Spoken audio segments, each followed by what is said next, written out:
புனித ஜோவான் எழுதிய நற்செய்தி அதிகாரம் 16 இறைவசனங்கள் 20 தொடக்கம் 23 ஆக.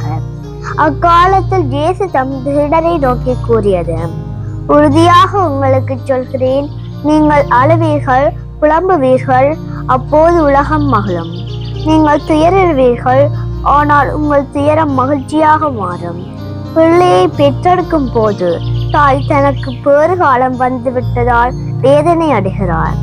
ஆனால் பிள்ளையை பெற்றெடுத்த பின்பு உலகில் ஒரு மனிதர் உயிர் தோன்றியுள்ளது என்னும் மகிழ்ச்சியால் தம் வேதனையை அவர் மறந்து விடுகிறார்.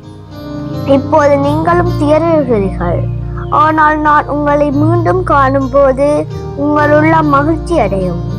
உங்கள் மகிழ்ச்சியை யாரும் உங்களிடமிருந்து நீக்கிவிட முடியாது. அந்நாளில் நீங்கள் என்னிடம் எதையும் கேட்க மாட்டீர்கள். இது ஆண்டவர் வழங்கும் வாக்கு. கிறிஸ்துவே உமக்கு புகழ்.